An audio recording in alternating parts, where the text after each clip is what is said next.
నమస్తే, నేను మీ Shiva. Welcome to political engine. అమరావతికి సంబంధించి 49,000 కోట్ల రూపాయలతో 74 ప్రాజెక్టులు, కీలకమైన ప్రాజెక్టులను కట్టేందుకైతే ఏపీ ప్రభుత్వం సన్నద్ధమైంది. మోదీ గారితో శంకుస్థాపన చేపించింది.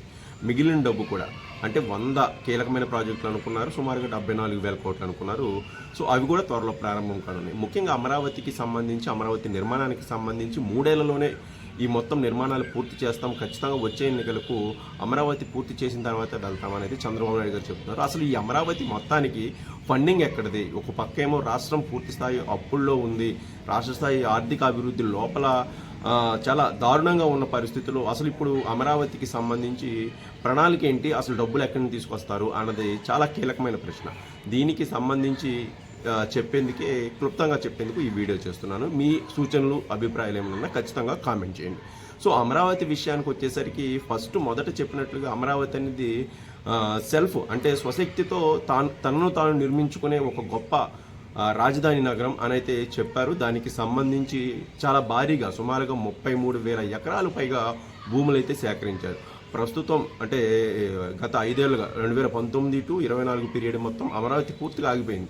ఏమాత్రం నిధులు కేటాయించలేదు, ఎక్కడ నిర్మాణాలు కూడా జరగలేదు. మళ్ళీ ఇప్పుడు దీన్ని పునఃప్రారంభించి పూర్తి స్థాయిలో ముందుకు తీసుకువెళ్లాలంటే రాష్ట్రం యొక్క ఆర్థిక పరిస్థితి అంతంత మాత్రంగానే ఉంది. బడ్జెట్లో కూడా కేటాయింపులు అంతంత మాత్రంగానే జరిపారు, కానీ అవి ఏమాత్రం సరిపోవు. ఈ పరిస్థితిలో అమరావతికి సంబంధించి పూర్తి స్థాయిలో నిధులు తీసుకురావాలి. దీనికి సంబంధించి వరల్డ్ బ్యాంక్ అలాగే ఏషియన్ డెవలప్మెంట్ బ్యాంక్ రెండూ కూడా దీనికి సంబంధించి నిధులు ఇస్తాయి. ఒక్కొక్కటి కూడా 7,400 కోట్లు 7,400 కోట్లు నిధులు ఇచ్చేందుకైతే ముందుకు వచ్చాయి. పూర్తిగా దీంతో పాటు జర్మనీకి చెందిన KfW బ్యాంకు కూడా అమరావతికి నిధులు ఇచ్చేందుకైతే ముందుకు వచ్చింది. సుమారుగా 5,000 కోట్ల రూపాయల వరకు ఆ బ్యాంకు నుంచి నిధులు తీసుకురానున్నారు. సో దీంతో పాటు హడ్కో నుంచి ఒక 11,000 రూపాయల రుణం అయితే తీసుకొని ఉన్నారు. సో ఈ హడ్కో రుణానికి సంబంధించి పూర్తి స్థాయిలో అన్ని అనుమతులు వచ్చాయి. దీనికి సంబంధించి కూడా డబ్బులు రాబోతున్నాయి. దీంతో పాటు కేంద్రం మ్యాచింగ్ గ్రాంట్తో కొన్ని నిధులు అయితే ఇవ్వనుంది. అది చాలా తాత్కాలికంగా స్వల్పంగానే ఉన్నాయి. సుమారుగా 4,000 కోట్లకు సంబంధించి కేంద్రం అయితే మ్యాచింగ్ గ్రాంట్తో నిధులైతే సమకూర్చనుంది. దీంతో కీలకమైనది ఏంటంటే ప్రతి రాష్ట్రానికి సంబంధించి అప్పులు తెచ్చుకోవడానికి సీలింగ్ ఉంటుంది. ఆ సీలింగ్ను అమరావతికి లేకుండా, అంటే రాష్ట్రానికి తెచ్చుకునే అప్పులు వేరే, అమరావతికి తెచ్చుకునే అప్పులు వేరే, దీనికి సంబంధించి ఎలాంటి పరిమితులు లేకుండా కేంద్రం సహకరిస్తోంది.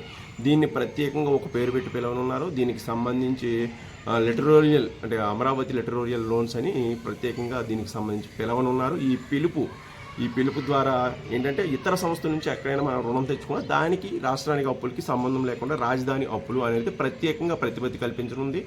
గత బడ్జెట్లో అంటే ఈ మార్చి ఏప్రిల్లో ప్రవేశపెట్టిన నిర్మలా సీతారామన్ గారి బడ్జెట్లో కూడా దీనికి సంబంధించి 15,000 కోట్ల రూపాయలు మేము కేటాయిస్తామన్నారు. అది రుణమా లేకపోతే కేంద్రం భరిస్తుందా అనేది చెప్పలేదు. సో ఇలాంటి లోన్స్ త్వరలో కూడా వస్తాయి అని అయితే ప్రస్తుతం చెప్పారు. సో ఈ హడ్కో, వరల్డ్ బ్యాంక్, అలాగే KGF బ్యాంక్, అలాగే ఏషియన్ డెవలప్మెంట్ బ్యాంక్ ఈ అన్ని వాటి నుంచి అప్పులు తీసుకురానున్నారు. సో ఈ అన్ని అప్పులతోనే చేయనున్నారా అంటే ఈ కాస్త అంటే ప్రభుత్వం చెబుతుంది ఏంటంటే కొన్ని స్థలాలు లేకపోతే కొన్ని ప్రాంతాలు మార్టిగేజ్ చేయనున్నారు. బ్యాంకులకు తాకట్టు పెట్టడం ద్వారా కొంత రుణం అయితే తీసుకొని అమరావతి నిర్మాణాలు అయితే చేపట్టనున్నారు. దీనికి సంబంధించి ప్రభుత్వం మరికొంత భూమిని కూడా సేకరించాలి అని చూస్తుంది. అంటే విమానాశ్రయంకో లేకపోతే ఇతరత్ర పేర్లు చెప్పి సుమారు ఇంకో 30,000 ఎకరాలు సేకరించాలని అయితే చూస్తున్నారు. ఇది ఎంతవరకు ముందుకు వెళ్తుంది అని అయితే మనం ఇప్పుడే చెప్పలేం. సో ఇప్పటికీ 33,000 ఎకరాలు సేకరించిన వాళ్ళకి సంబంధించి వాళ్ళకి ప్రత్యామ్నాయం చూపించారు, ఇతర భూములు చూపించారు. అలాగే కౌలు రైతులకు సంబంధించి అప్పటికప్పుడు డబ్బులు వేస్తున్నారు.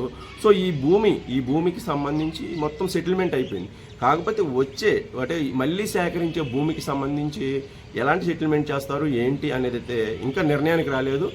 మళ్ళీ ఆ భూమిని సేకరించి మార్టిగేజ్ చేసి పూర్తి స్థాయిలో అమరావతి నిర్మాణానికి ఖర్చు పెడతారా, అసలు ఏంటి అనేది అయితే ఇంకా పూర్తిగా అంటే దాని మీద వచ్చేసారి భూమి సేకరించే దానిపై అయితే ప్రభుత్వానికి స్పష్టత లేదు. ప్రస్తుతం అయితే అన్ని రుణాలతోనే అమరావతి నిర్మాణానికి అయితే అంకురార్పణ జరిగింది.